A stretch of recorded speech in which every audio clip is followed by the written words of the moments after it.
Hello, everybody. Thank you for being here with us. My name is Marina González de Kauffman. I am the General Coordinator for Factor H in Venezuela. I am an architect and a specialist in social programs.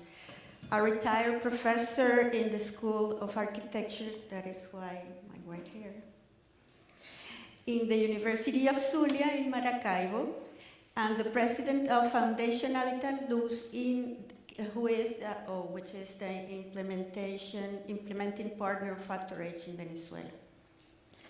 So I would like, first of all, to introduce you what is Factor H. Factor H was created to help to improve the quality of life of people affected with huntingtons disease, living in extreme conditions of poverty and social neglect, mainly in Latin America, where are located the largest clusters of HD in the world. Venezuela has the two largest clusters of HD in the world. That means that in an entire town called Barranquitas and a community in the city of Maracaibo called San Luis in the state of Zulia, HD is not rare, but an everyday condition for many families. Jesus and Angel, who are here with us, come from those places. So these are Factor H main work locations in Venezuela. And at this time, we have 19 active programs in place. If you want to learn a little more about Factor H, please come visit us in our table right beside the art room. And we will be happy to give you some more information. Also, please visit us if you would like to learn more about the stories of the children in the mural that DJ Lul painted at the Smishov School here in Prague that Selene talked about yesterday. So, what is the purpose of this session? It is to have a first-hand insight into the reality of the families and individuals of each country, with HD, of course. What I mean is that each one of us evaluate everything from our perspective and think that it is the real truth. So what we'll do today is to contrast each one's truth, and we will learn how it is different considering the cultural traits, beliefs and religion, political, social and economic situation in each country, so that we can, in contrast, see ourselves in our true condition. And this leads me to the first question to our panelists. First, please introduce yourself. Hi everyone, I'm Mustafa. I grew up in Pakistan, but I'm currently residing in Toronto, Canada. I have a family history of HD. My mom had HD, and currently one of my siblings is impacted by it. I'm also an HD researcher. I'm in the final year of my PhD in Toronto. And yeah, I'm happy to be here to start the conversation on how we can learn from each other. Hi everyone. As you can see, I have my papers here, my support, so I can better talk to you. This is my first time in public, so my name is Ana Maria Torres. I am 34 years old, and I am at risk for HD. I'm currently on a waiting list for genetic counseling and eventually genetic testing. I was born in Colombia, but when I was 8 years old, my family moved to Costa Rica, where I grew up with my mother and my brother, who's here. At the age of 25, I returned to Colombia to care for my father and uncle, who were in the early stages of HD. Sadly, they passed away during the pandemic in 2021, and after that, I moved to Canada. Since then, I've been actively involved in the HD community, looking for ways to support families affected by HD in Colombia. That's how I connected with the Colombian Huntington's Association, ACOLPEG, and this association was greatly affected by the pandemic. We are now working hard to rebuild it, despite the many challenges due to a lack of resources. I am currently leading a project in this association focused on young people, with the incredible support of one of the HDYO's ambassadors, Anne Elizabeth. Unfortunately, due to health reasons, Anne couldn't join us today, but we are sending her all our love and best wishes for a speedy recovery. I've been very lucky and fortunate to receive support from the Huntington Society of Canada, also its youth chapter, YPAT. I see some YPATers here. And I am also involved with the Huntington Society of Quebec. I've been deeply inspired by amazing organizations like HDYO, and I have to say, Factor H gave me the opportunity to attend my first HD Congress in 2022 in Barranquilla, Colombia. And that experience was amazing. That completely changed my life.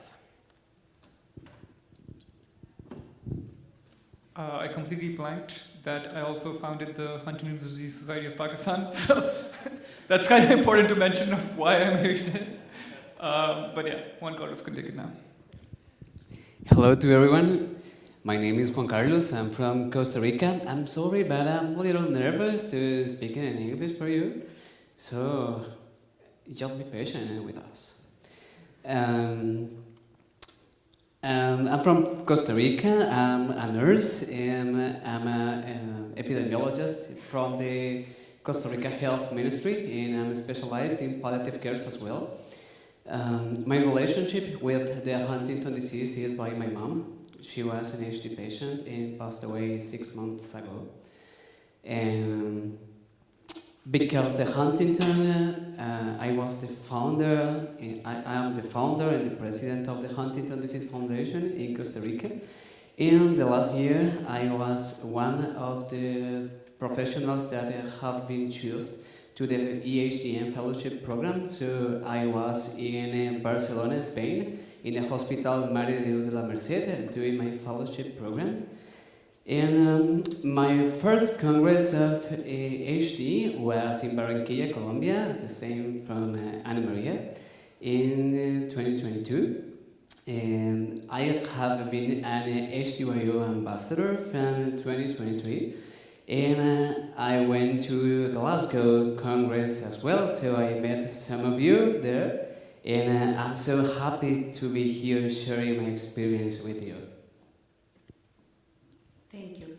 First of all, I would like to let you know that we will be happy to have your comments and questions after we end the session.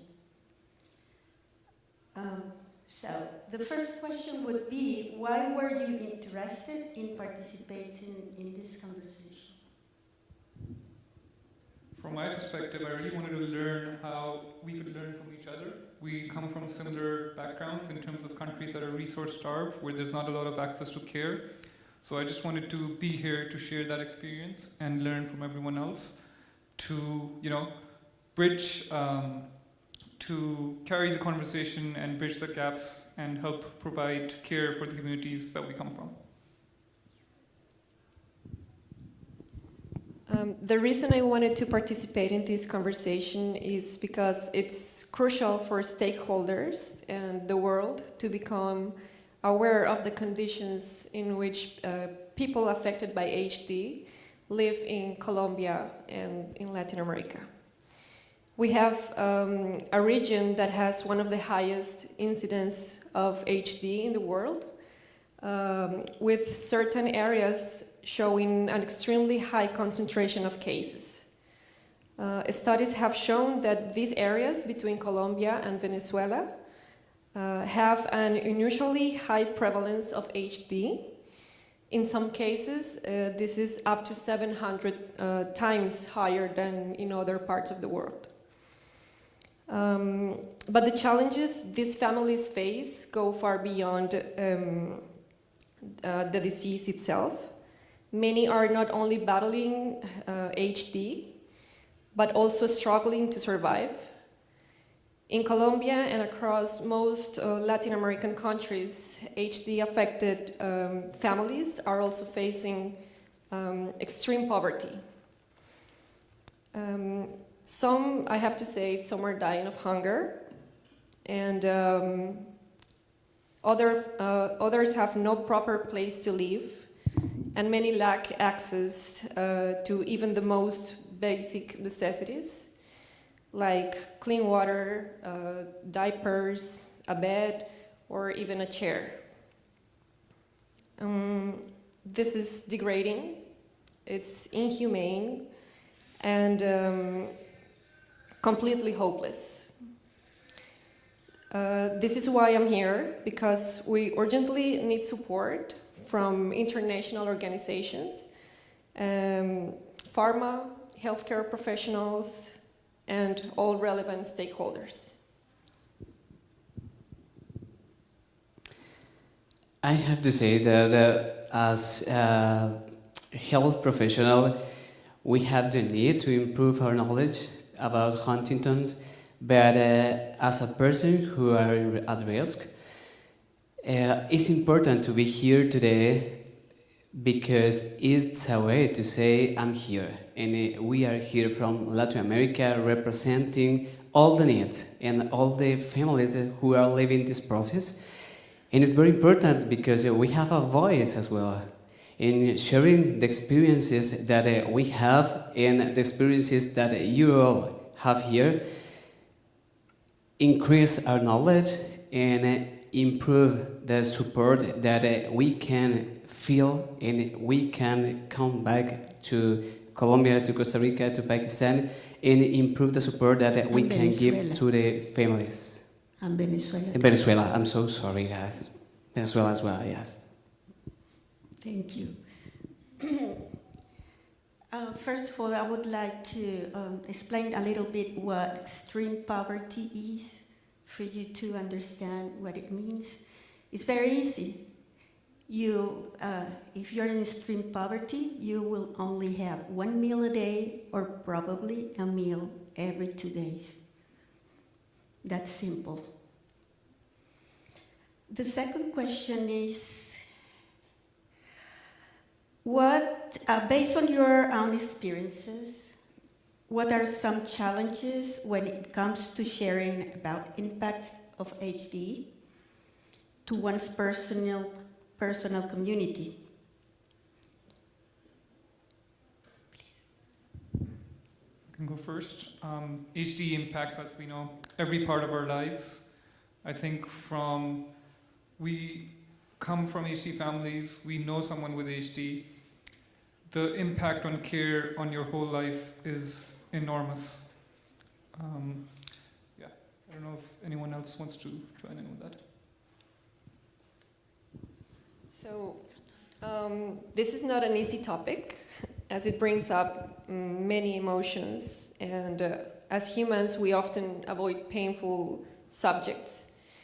In my case, when talking about HD, I try to be compassionate, both with my family and with myself.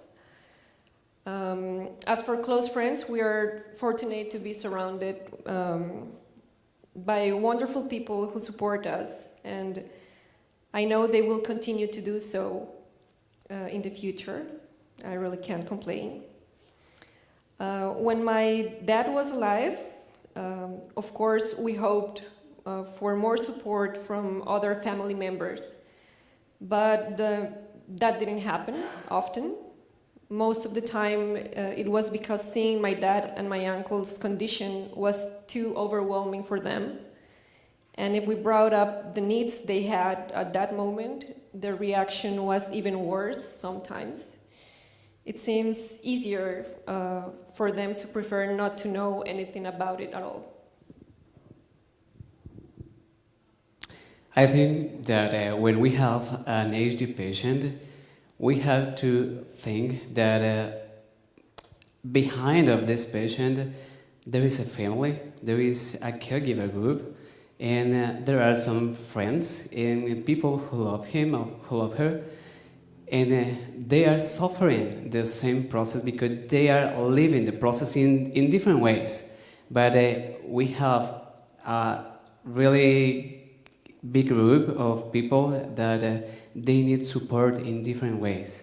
So we can just see the patient because the family and this group of support for the patient is based to gain or to obtain the results at the end. Thank you.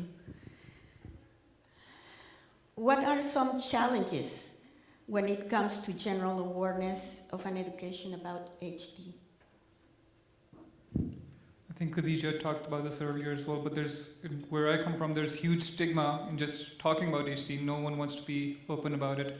I think when a doctor told my dad what was going on and what was HD, basically, he said the following. He said that the worst thing that you can imagine is that you will have to go through HD twice in your lifetime, once with your partner, my mom, and once with your children as well. So that really hits home that one of the major challenges is basically just communicating about HD. There's a lack of awareness about it in general. Nobody wants to talk about it, and that's basically why we're here today, to open up the rooms and to shed some light on what's going on in all our respective countries to try to push the conversation forward. One of the biggest challenges in Colombia when it comes to awareness and education about HD is the lack of information. Many people, including doctors and healthcare professionals, don't fully understand the disease. And this leads to misdiagnosis and poor medical care. There is also a lot of stigma, the same, and also fear surrounding HD. Some families don't talk about it because they're afraid of being judged or discriminated against. In small communities where HD is more common, people sometimes hide the disease due to shame or a lack of understanding. This makes it even harder to spread awareness within these communities and in general in Colombia and educate others. Another big issue is the healthcare system. Many families struggle to get proper medical care, medications, and support. We need better education for doctors, more public information, and a stronger support system for families. Because HD is not just a medical issue, it's a social and economic issue too. The more people understand, the more we can push for change. Yeah, just building off Anna Maria there. Absolutely, I think there's a lot of shame involved with HD in the countries we come from. For example, in Pakistan, often people don't want you to even see the HD, the family member who's impacted by HD, and they're just in some back room where they can't interface with other people. Often people in rural areas think that family who carries HD is cursed in some way, so there's community isolation in that sense as well. And it's really important to keep talking about these things, to keep the conversation going, to shed light. It's just a disease. We can deal with it. I think the most important challenge maybe in Costa Rica is a lack of information, because we don't talk a lot about rare disease in general, but about huntington disease is weird because we have a good health system, but for maybe chronic disease, but not for this kind of disease of this kind of patients. So we have to talk more about rare disease and how the system and the society can help and can support the families and this kind of groups that is suffering this process. Even though I am just the moderator of this group, I would like to add something about Venezuela. The condition in Venezuela is very difficult, not only due to the situation, the social conditions, the poverty and all of that the families are living in, but also because of the political situation. And first of all, I think the most important challenge is that there is no health care from, the country doesn't have a good health care system. So in our case, Factor H is filling that gap for the families and giving the support that is supposed to be obtained from a regular or standard health care, a normal health care. So poverty is already a challenge. To have the disease is a challenge, and the condition and situation of poverty is the worst. Yeah, I would definitely echo that for Pakistan as well, especially in rural areas. There's a lack of access to doctors, so often families who have HD don't even know that they have HD, and there's just multi-generational families just suffering. Healthcare, in terms of public health care, is not that great. We have private healthcare in Pakistan, but again, it costs a lot of money, especially if you want to see a neurologist or something like that. So again, just echoing the comments previously that it's a big deal. Do you guys have anything to add? Something else? No. Okay. So I think we already answered this question, but what are some limitations with regards to access to care and support? Could be financial, geographical, opportunities. Yeah, all of the above, I would say. I think there's geographical limitations in terms of an urban and a rural divide, where people in cities generally do have access to care, but the care is not great, especially when it comes to rare diseases like HD. In the rural areas, like I mentioned, there's often not even a doctor available, so families are just on their own pretty much. There's economic hardships, especially if you have a family member with HD. We all know how difficult that can be. Yeah. So access to care and support for HD in Colombia is very limited, and there are many reasons for this. One of the biggest problems is the healthcare system, as we were saying. The government is doing nothing to help. In fact, the only recent action taken has been a budget cut affecting medications and healthcare services for patients with rare diseases, specifically rare diseases. So at the beginning of this year, we conducted a survey among HD families in our association to find out their situation in relation to this health system problem. And we have received several reports saying they are not receiving medications like tetrabenazine, antipsychotics, antidepressants, or supplies such as diapers and nutritional supplements. Some patients had caregivers assigned to them, but many of these caregivers stopped coming because they were not getting paid due to the budget cuts. This has forced many family members to quit their jobs to care for their loved ones. Another major issue is geography. Many HD families live in remote rural areas where there are no specialists or proper medical facilities. So traveling to a city for medical care is expensive, and many families simply can't afford. Financial struggles also play a huge role because HD affects entire families, not just individuals. It's not only the person with HD who has to stop working, but also the family member who becomes their caregiver. This leaves families with little or no income, creating a cycle of poverty and stress that affects both patients and the whole family. So yes, all of these challenges make life extremely difficult for HD families in Colombia.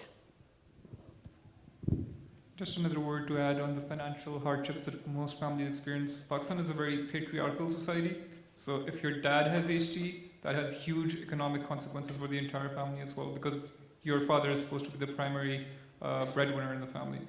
The other thing I will add is, like Factor H is doing in Venezuela, I think it's up to HD organizations to kind of fill the gap, and that's why we're here today. Where yes, there are of course challenges and huge challenges. We're often resource starved and we're often funding starved, but we don't really care. We have to do stuff anyway because these patients and these families need help today. And that's kind of what the goal is for all these organizations, to help bridge and provide those services where none exist. So that's our kind of the major overall challenge, and we're stepping up to try to fill that.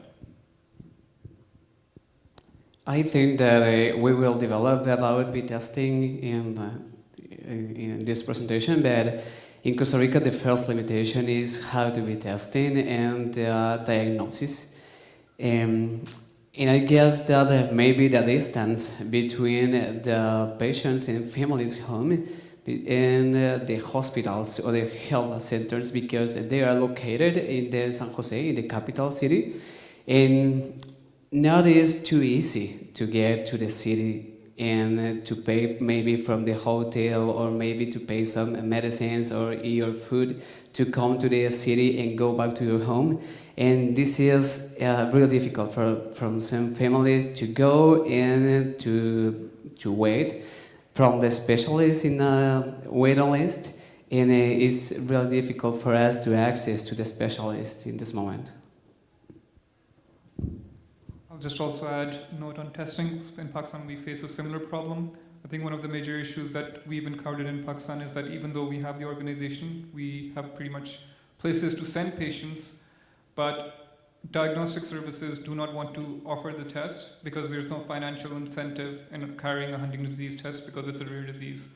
So that's something we're currently dealing with.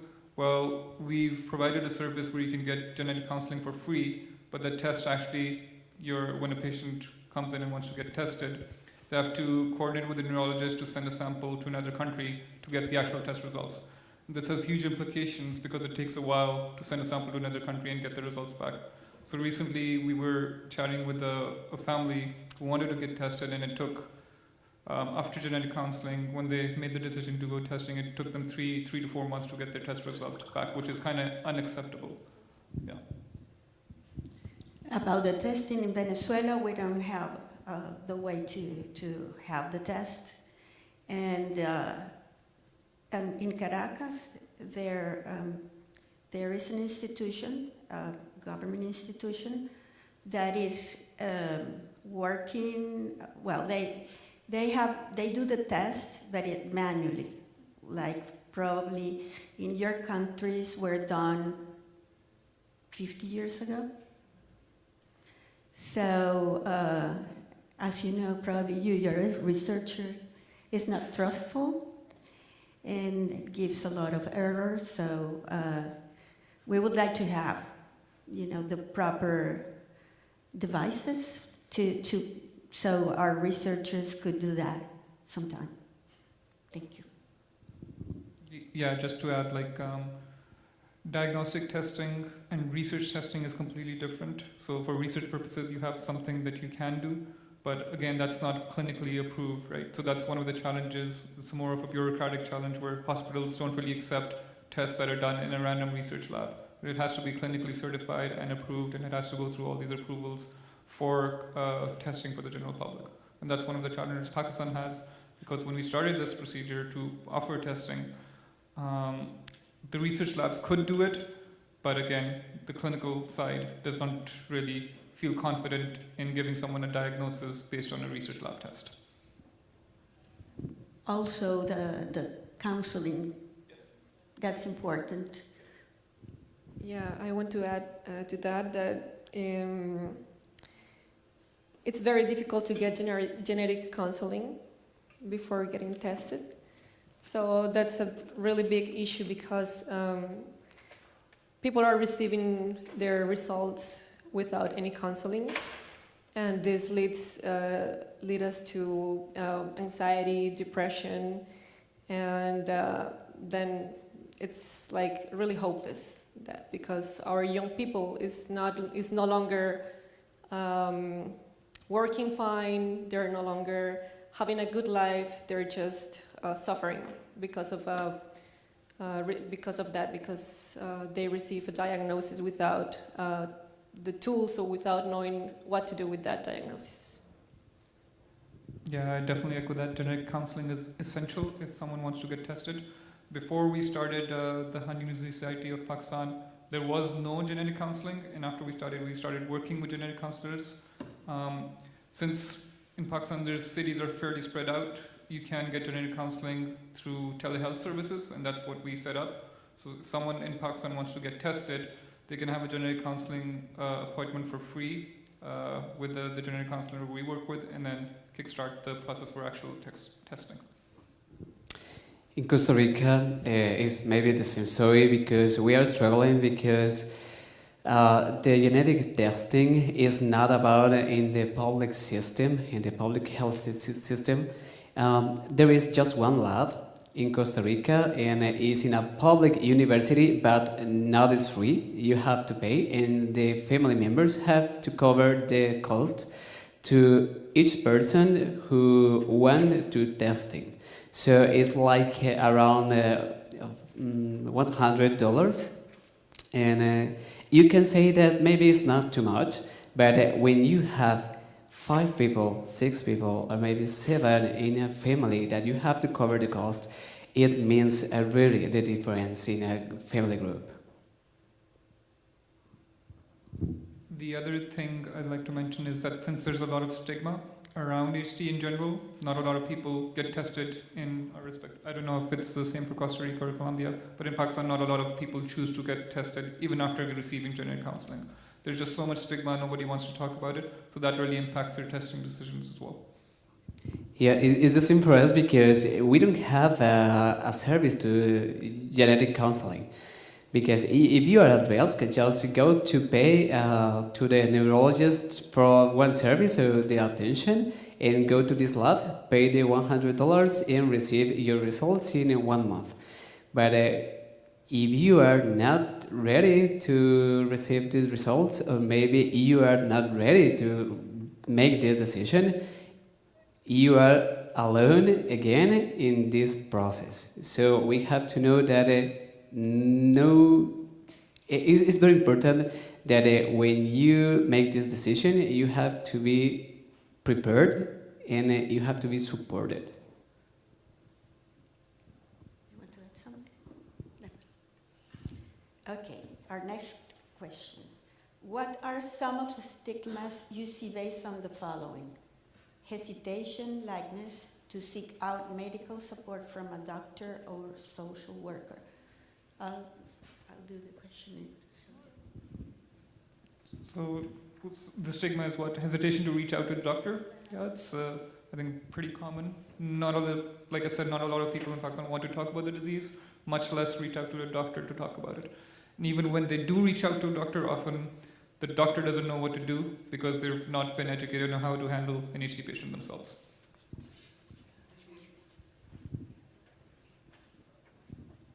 It's working again. I think that maybe when we go as a patient for anything to visit the doctor, we trust that we will find some answer. We trust it. But sometimes we couldn't find it. So I think that the main purpose that we go to the medical assistants is to know how you can help me. And when we find that there is no answers, we are losing faith in the health system, and we are losing our hope again. So we are we have to try to get to trust in the health system and that they are there for us. Ana Maria? No? Okay. What about to seek out emotional mental health support? The challenge. Or stigmas. Oof, mental health is a really good topic around the world because it's not too easy that you open your mind and your heart at the same time to strange people.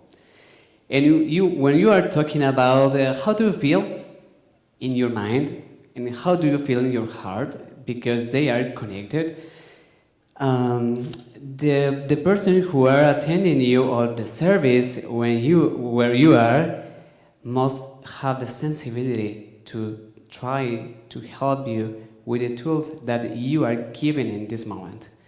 But it's really difficult nowadays because the psychologists, for example, in Costa Rica, we don't have neuropsychologists. Just psychologists or clinical psychologists, and they are not specialized in rare disease. So it's not the same process, it's not the same disease, it is not the same attention. So in Pakistan, we do have a lot of therapy, private and public services, but when it comes to HD, not a lot of people feel comfortable talking about it. The first point of contact for most people is their own family members. They try to talk to their friends and family a lot more than they do to professional therapists.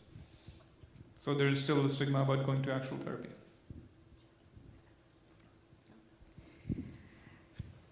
Okay, what about the peer support?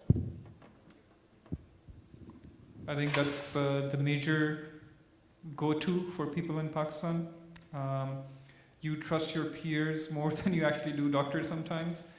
So you talk a lot with your circle, your friends, and try to, talk about the disease that way for those who are open to talking about it. But as I mentioned, the first step that people take is often the hardest.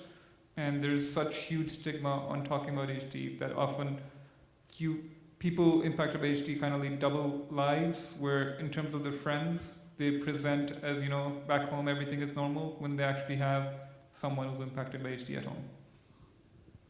Yeah, I think that we have maybe a low support because if nobody knows what are you talking about, nobody knows how to help you and how to support you. And as I said before, when you open your heart and your mind and you are telling something that you are suffering something in your family, you have to trust that this person, we will receive this and we will help you like this. Or we will be with you in your needs.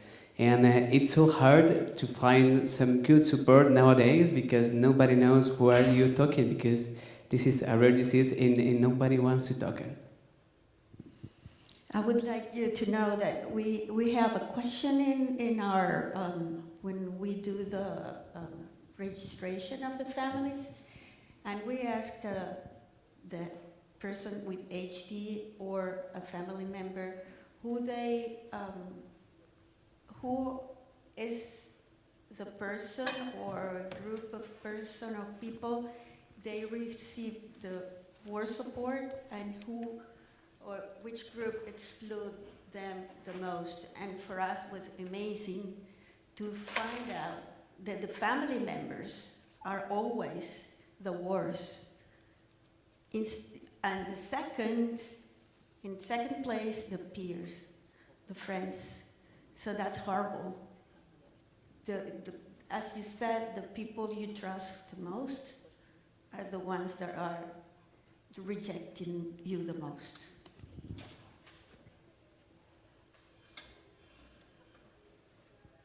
That's a regular question in our registration process. What about social activities related to the HD community? Participation. We founded our national organization less than a year ago, so currently we're planning the first social activities. Hopefully people show up. We don't know that they will, so we'll see how it goes. Currently there's none in Pakistan.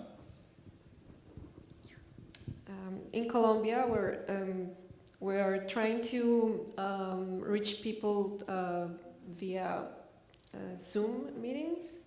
So we started last year on May awareness HD Awareness Month, and yeah, we share a lot of experiences, and we also gave some information about emotional intelligence to give people tools to try to stay better, and yeah, that's pretty much what we have done lately. In Costa Rica, our foundation tried to do some activities from the month of awareness about the huntingtons disease in May. So every May, every Saturdays on May, every year, we are trying to do some activities, and some online, and the last Saturday of the month, always we do in-person meeting, because we need to know how your family is and how are you in this moment, because we are celebrating that we are together in this day. Like a foundation, we can't access from the family's data, so it's really hard because we have to wait that the families contact us. And the list is not too long because some families are scared, because if they are thinking that if I contact you, I will find information that maybe I don't want to know it. So we are trying to get some information about another associations in Latin America with Ana Maria. We get online registration the last year. And we are trying to get some information about social media as well.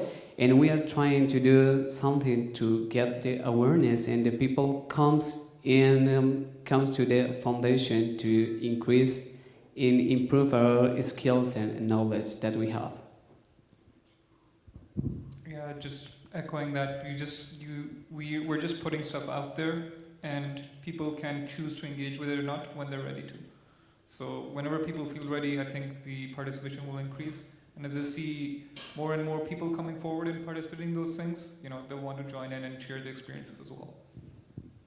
Okay, what about the likeness to participate in research of the people in your country? So I think it's a bit complicated, because in Pakistan, whenever they receive information about HD, the first question is, can we just get tested? They don't really understand genetic counseling. They don't want to go through that procedure. But since we built up the society, we're mandating that if you want to get tested, you have to have genetic counseling. That's one thing. And the other thing about participating in research is that since many communities don't have that higher educational level, they don't really understand what research means or what participating in research means. So it's up to us as an organization to build those, build that capacity for people to understand what they're participating in and how they can actually, how that can actually lead to change within their own communities. In Costa Rica, we don't have a lot of information about research not just in HD, in other diseases, because we have a lot of policies. You have to, the industries, for example, have to accomplish to access to the people data. So it's difficult because they are trying to save the information from the population. So it's hard to access to some data. Okay, in the case of Venezuela, I think you probably know that these places we're working in, Barranquitas and San Luis, were part of the testing Dr. Nancy Wexler did with her team in the 90s and lead to the identification of the gene of HD. Yeah, I just want to add that at Liquor Microbiota is the reason that we found the HD gene because of the cluster of families that was there. The samples that came from Venezuela are the reason we know what the HD gene is. So that was an incredible contribution from the people who were there.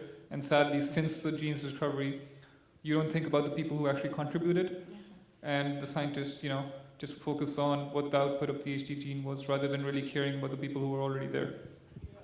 That's what I want to invite you all to have or participate in the Gratitude Day, which is going to be the 23rd. Jimmy Pollard is going to talk more about that. Please, I would like to invite you to his session tomorrow.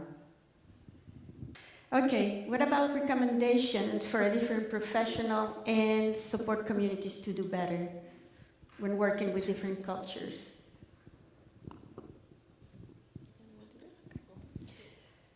So that'll be a recommendation for advocacy partners. Listen to the needs of families from different backgrounds. Maybe create materials in several languages, like HDYO does. And partner with community leaders, like from churches or local groups who know the culture. As for medical providers, this is a recommendation that I know it will help a lot of families. Take time to explain treatments in simple words, be patient and show empathy. When you speak, look your patients in the eyes. Consider them when you decide on their treatment, not just the caregiver. Because the person with HD hears and understands, so include them in the conversation.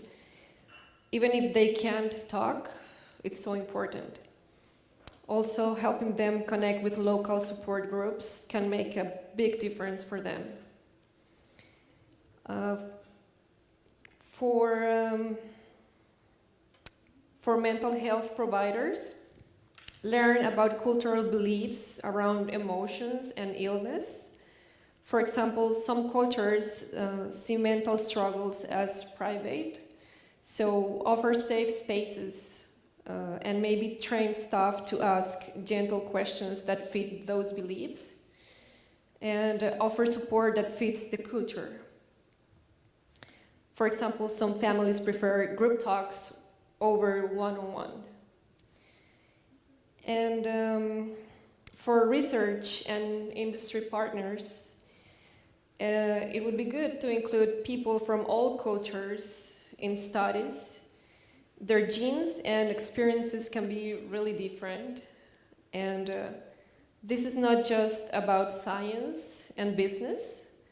It's about humanity and making sure new treatments feel right for everyone. Yeah. Definitely, I'll just echo that as well. I think you mentioned empathy. I think that's a big one. A lot of care providers don't really have a lot of empathy when it comes to rare diseases. I would also say doctors need to be open to listening more to their patients and their experiences, and also to the caregivers who are actually looking after the patient. I think that's really important. In terms of what the global community can do, I think in terms of HD, we need to expand beyond a more Eurocentric and North American-centric approach. We have a lot of patients who are actually not from those places, a lot of family members who need support and services that are not based in Europe or North America. I don't know if there are any trial sites in South America or Latin America, but for sure I know there's no trial sites in Asia at all, or not even an enrolled site in Asia. For me, I guess that my main recommendation from the different professionals is that sometimes we have to recognize our limits and our lack of information, of knowledge, and try to get some information, and this information because it's important for your patient's family, because this patient is not a number, is not just one more in the list, is a special person in the family group for someone, is the mother of someone, is the father of someone, and deserves that you have interest in their solutions or maybe in the process. If you can't do anything because the process can be stopped, it's okay. But you have to be involved in the process because it's your fault if the family group lose the faith in the health system, because you are here for them. We are here for them. So when we are part of the health system and part of the family members, we are so frustrated when you find people in the health system that doesn't know and doesn't understand that it's your mom, that is your dad, that is your daughter who is the patient and deserves respect and your attention. Yeah, absolutely, 100%. The other thing to think about in that scenario is that just because you receive an HD diagnosis or you have symptoms doesn't mean you can have a good quality of life for the remaining life you have left. And a lot of doctors don't seem to understand that what you want if someone is suffering from HD is you want to give them the best quality of life possible. So that doesn't really happen in our countries, unfortunately. That was the last question, but I would like to ask you, can I ask you a personal question? Oh, okay. How was it for you to grow up? What was your challenge growing up in a family with HD? As a child, as a teenager? I ran away 3 times. I did not have great experiences growing up as a kid because of HD generally. My family life was severely impacted. But as you grow older, you realize that those were your defining moments, and you chose to do those certain things because you needed to do those things at that point. Now my siblings and I are much closer than when my mom was getting sick. So I think that's something beautiful that kind of came out of that. Yeah, I don't know what other people experienced, but I did not have a great time, as I imagine a lot of people here did not as well when they went through HD. I come from a very lovely family, so I think our experience as a family was really, let's say, smooth, because we were together in this. So we were working hard to give quality of life to the ones with HD, and we're still doing it. And I think it's about family, it's about stay together, and it's about love. I guess that my first memories about HD in my family was with my grandma. She passed away by huntingtons disease as well. And I remember when my mom cried at the night and at the mornings because her efforts wasn't enough.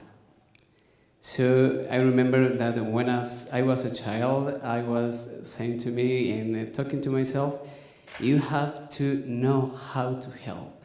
And I think that maybe it was the reason because I became a nurse.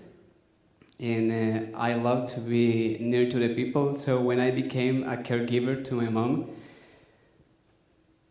I told her that it's the way to pay for all the care that he gave to my grandma. So it was the reason maybe because who am I here? And I'm so grateful to have been with this opportunity. Yeah, definitely. I think one of the things I go back to is that when I was younger, I think it was my uncle who told me that there are 3 types of people who will try to help you with HD. Some people will come and physically take care of you and the family member impacted by HD. Some people will just say nice things to try to reassure you. And some people will just stay silent and try to, give you support in other ways. All three are fine as long as they have the right intentions. Okay, if anyone wants to share something about, okay. I don't want to share nothing, but I want to ask you a question to the three Okay. of you. And it's, how can we help you? You mean all of our countries? Yeah. Okay, I'll give them Do you have like $10,000 or something lying around somewhere? That will really help. I think the biggest challenge right now is getting funding support because the government doesn't really care at this point. It's a rare disease. There's a huge list of priorities, both medically and politically, in terms of things to tackle, rather than, unfortunately, a rare disease that impacts not many people in Pakistan. So I think that will be the best way people can help, potentially donation. The other thing is just connect with us, share your stories, share things that have helped you personally when you engage with organizations, so we can learn from you and implement those things back home. I would say funding, it's perfect. But also, if you can provide us some structure so that we can follow and so that we can develop projects and work with the families and, like an organizational structure that works Yeah, definitely. I was going to bring up Factor just H, perfect. and also the International Huntington Association, who helped the Pakistani Association a lot when we were starting up, giving us the structure, giving us the base on how to start up and where to begin. So I think if you're from countries who aren't really served by an organization, reach out to the IHA, reach out to Factor H, reach out to HDYO on starting a conversation going. Or if you're just from cities where there's not a lot of HD services, reach out to HDYO, reach out to your national associations to start a chapter in your own city. Yeah, I was thinking that in euros is the perfect answer.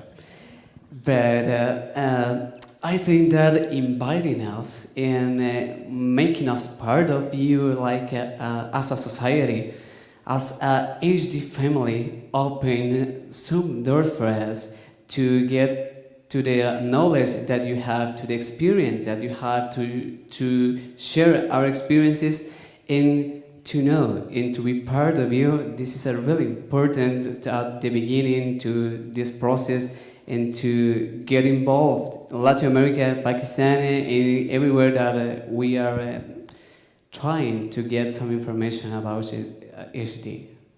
Okay, thank you.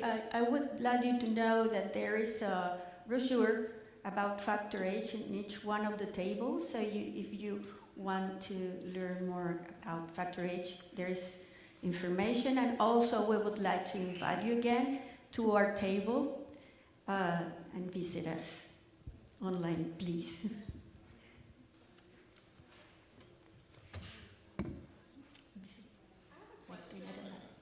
Okay. Yeah, go ahead. So we are JHD, our juvenile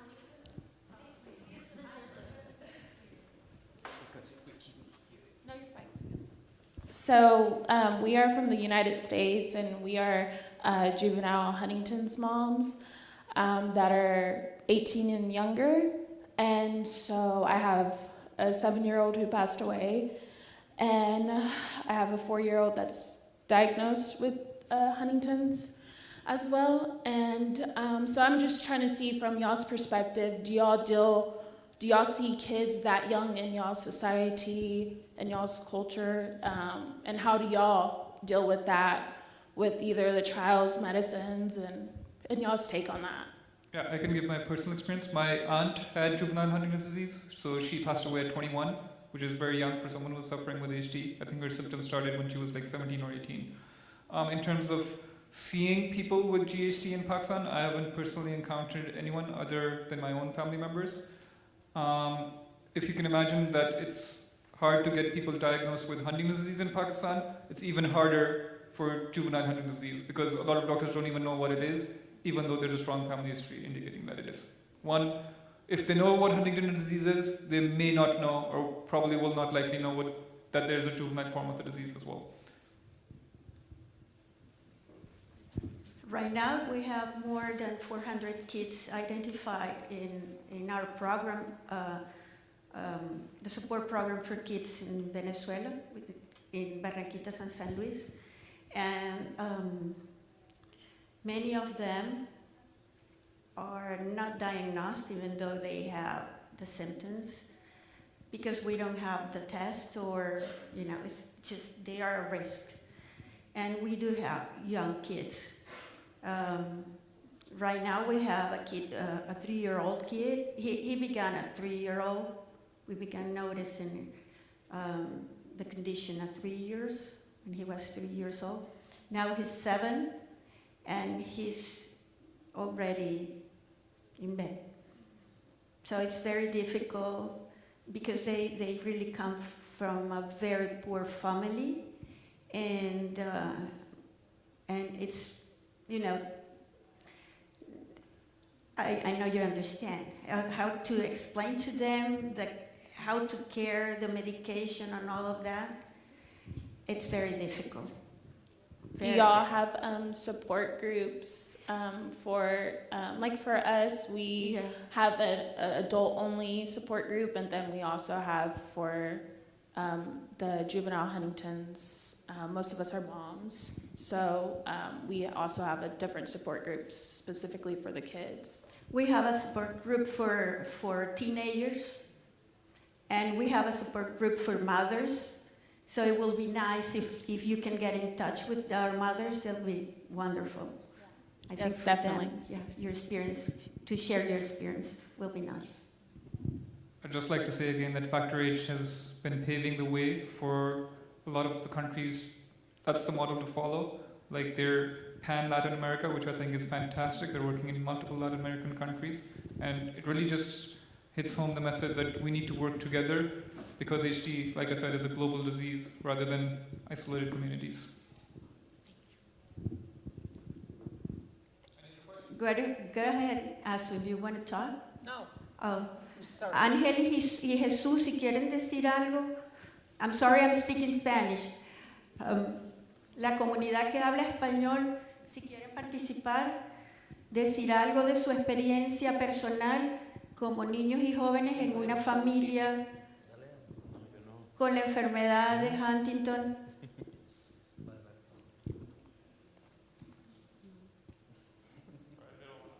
You don't want to talk. No quieren hablar. Es difícil. Es difícil desde muchas perspectivas. Thank you very much for your attention, for being here, for support us. And we are expecting you in our table, Factor H table, to let you know what we're doing in Latin America. Thank you very much. Thank you. Thank you, guys.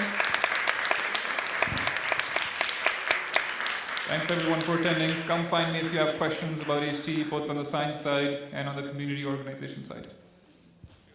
Comments?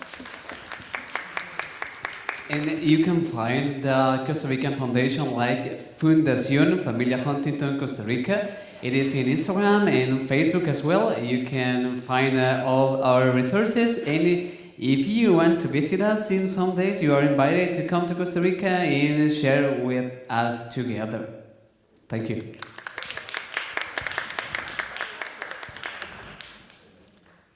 I just want to add something. So for the community members who may be anxious or hesitant to reach out for support, most of the time when we have fears or when we're anxious or depressed, we don't see all the love and support that it's around us. We just try to deal with our fears and problems on our own. And it's hard to accept that we can't change our reality alone. Fear for the future and fear of stigma will always be present, but we need to learn how to manage them. Fear can actually help us grow and make changes in our lives. The key is how we handle it. Do we use it as a motivation to take action, or do we let it control us? Reach out for support. If you're here today, you are incredibly brave. You are already taking the first step.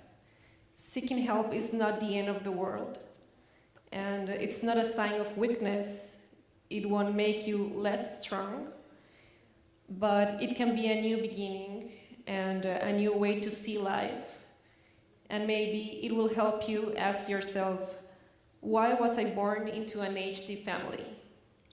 Is there a purpose in this? Thank you.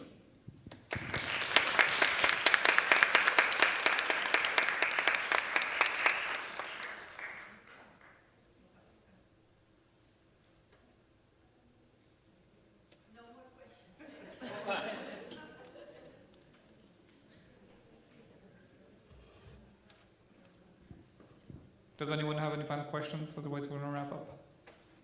Oh, we have a question. Perfect.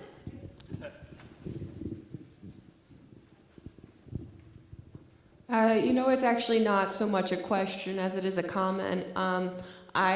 You thanked us for being here. Thank you guys for being here. I know at least a couple of you said you were nervous, and this kind of conversation is really why I wanted to come here. So I would love to see any and all of you come to speak into the United States, because as you said, really the only thing that's going to help you guys is capital at this point, and we're being held back as a global community by not having the entire globe involved in every resource that we have. So I really hope to see you all again. Perfect, thank you. Okay, I think with that, we're done. Oh, there's one more question. No es una pregunta, no es una question. Solamente quiero compartir una opinión. Espérate para ir traduciendo. Okay. Sí. She wants to share an opinion. Okay. Yo soy de Colombia. She's from Colombia. Y desde el 2018 estoy participando And since 2018 she's participating en los congresos que está realizando HDYO. In the Congress, HDYO Congress. Y la primera vez para mí fue un choque muy fuerte. Ese año lloré tanto escuchando las historias de otros jóvenes en otros países que también están afectados por la enfermedad. The first time I'm not a translator, sorry. I'm trying to do my best. But, the first time she attended a Congress, she cried a lot, listening to the stories of each one of the people participating, all the young people participating. Porque yo pensaba que la realidad que yo vivía era fuerte con mi familia, porque mi mamá estaba enferma. Because she thought that her situation in her family with her mother was difficult. Pero cuando escuché las historias de otros jóvenes en otros países, yo sentía que mi realidad era chiquitica a lo que ellos vivían. When she listened to those stories from those people from other countries, she thought that her story was little compared to those. Por ejemplo, realidades como las de Venezuela o las de Chile incluso me marcaron mucho porque las enfermedades lo viven solas las madres. Por lo general las parejas, cuando ya la persona está enferma, las abandonan. Y los hijos sufren tanto todo desde el inicio hasta el final. Entonces me marcó muchas historias y quiero agradecer a todas las personas que hacen estos congresos posibles y los jóvenes que también se animan a venir acá a escuchar historias también de Latinoamérica como las que viven en el resto del mundo. She wants to share that, help me translate that, I'm forgetting, it was so long. Well, that it was moving for her, the stories from Chile and Venezuela she learned in one of those Congress. And because her, She wants to say that for her it was so hard when she had listened stories about Venezuela or Chilean people, because sometimes the mothers have to be alone because their partners give them alone. between the disease process. So he is so grateful for the people who is giving us this opportunity to be here and to do this amazing activity is possible. Gracias. Thank you.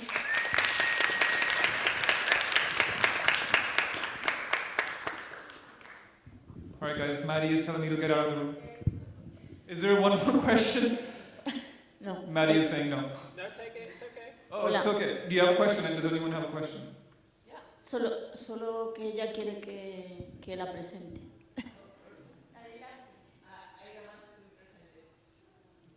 Aida tiene 25 años, estamos en contacto con la enfermedad desde que lo descubrieron en su padre, cuando ella aún no tenía un año.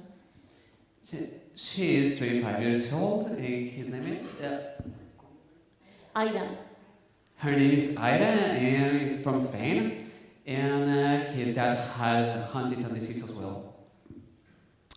entonces cuando nos enteramos de la enfermedad de su padre, ella aún no tenía el año, y ya desde entonces, que yo no sabía nada de esta enfermedad, empecé a informarme, y toda la vida ya de ella estuve observando, y hasta que apareció a mi hija única. Su padre falleció hace 9 años, y estamos siguiendo toda la comunidad de Huntington desde entonces. Her dad passed away 9 years ago, and he was diagnosed when he was just 1 year old. Digo igual que ella, que es la primera vez que vengo a un congreso, aunque estoy al tanto de todo el movimiento asociativo, y me ha impactado tanto sobre todo la comunidad. It's the first time that this family is coming from a congress, so they are so emotional because they have met a lot of people with some experiences and is growing about knowledge. Esto nos va a ayudar mucho porque pensaba que, bueno, jóvenes no conozco a nadie, pero ya hablando con ellos sé la situación que tienen, y estamos, pues, ella está feliz se siente afortunada porque no le falta de nada, aunque tiene la enfermedad. Estamos aquí en Praga por ella porque ella quería venir, aunque era dificultoso, pero ella ha querido estar aquí. They are here because she wants to come, and they are so grateful to the opportunity to be here and to have some information about the Huntington disease, because it's not the same to read than to live.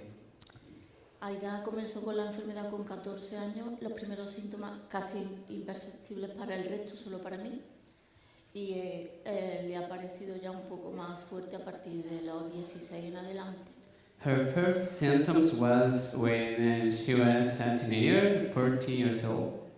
Ha estado estudiando hasta hace 2 años y ahora pues se dedica solo a cuidarse y a vivir la vida. Now she is living the life. Muchas gracias. Gracias.